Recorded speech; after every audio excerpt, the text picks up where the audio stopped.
तीर्थनगरी प्रयागराज इथं सध्या महाकुंभमेळा पार पडतो। 13 आणि 14 जानेवारीला अमृत पर्वणी स्नान पार पडल्यानंतर आज म्हणजेच 29 जानेवारीला मौनी अमावस्येच्या निमित्ताने तिसरं स्नान पार पडणार होतं। त्यामुळे मोठ्या संख्येने श्रद्धाळू आज संगम घाटावर आले होते। इतर अनेक गंगा घाट असतानाही भाविकांनी मोठ्या प्रमाणावर संगम घाटाकडे गर्दी केली।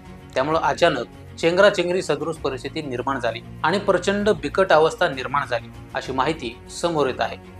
पण राज्य सरकारच्या उत्तम प्रशासनामुळे आणि सतर्क यंत्रणेमुळे आता परिस्थिती नियंत्रणात आहे। नेमकं काय झालं आणि ही परिस्थिती कशामुळे निर्माण झाली हेच आपण या व्हिडिओमधून जाणून घेणार आहोत। नमस्कार, मी गजानन पौळ आणि तुम्ही पाहताय ऋतम मराठी। प्रयागराजमध्ये 13 जानेवारी पासून महाकुंभ मेळ्याची सुरुवात झाली आहे। या ऐतिहासिक सोहळ्यासाठी देशभरातून आणि परदेशातून करोडो भाविक मिळेल त्या साधनाने प्रयागराजला गंगा, यमुना आणि सरस्वती मैयाच्या संगमावर येत आहेत। मौनी अमावस्येच्या निमित्ताने अमृत पर्वणी स्नान करण्यासाठी त्रिवेणी संगमाजवळ पवित्र स्नानाच्या जागी लोकांची गर्दी जमली होती।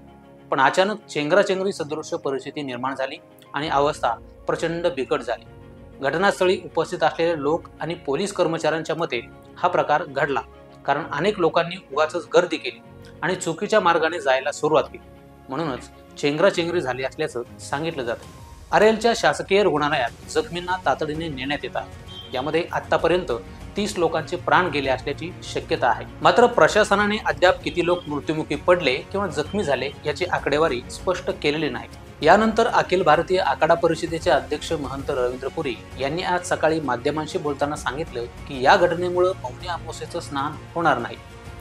तसंच मौनी अमावस्येच्या स्नानासाठी सर्व साधुसंत तयार होते, मात्र झालेल्या घटनेकडे पाहता आता स्नान रद्द करण्याचा निर्णय जनहितासाठी घेण्यात आला आहे असंही त्यांनी सांगितलं आहे। तर कुंभमेळा अधिकारी आकांक्षा राणा यांनी पत्रकारांना सांगितलं की त्रिवेणी संगमाजवळ चेंगराचेंगरी सारखी स्थिती निर्माण झाली।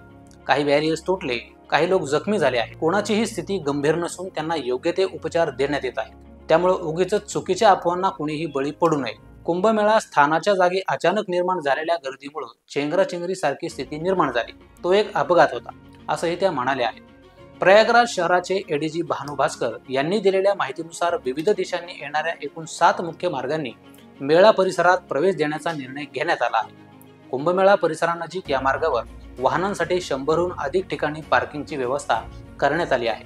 यामध्ये जौनपूर, वाराणसी, मिर्झापूर, रेवा चित्रकूट, कानपूर फतेहपूर कौशांबी आणि लखनौ प्रतापगड मार्गाचा समावेश आहे। याशिवाय भाविकांची गर्दी हाताळण्यासाठी प्रयागराजला दिल्ली, मुंबई, चेन्नई आणि कोलकाता यांसारख्या मोठ्या शहरांशी जोडण्यासाठी शेकडो रेल्वे गाड्या चालवण्यात आल्या आहेत। मोठ्या संख्येने विशेष रेल्वेही चालवल्या जात आहेत। तसंच उत्तर प्रदेश परिवहन महामंडळही सुमारे 7000 बसेसची सुविधा पुरवत आहे।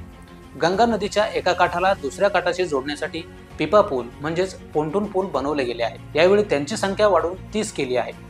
तसंच मोठ्या संख्येने पोलीस अधिकारी देखील तैनात करण्यात आले आहेत।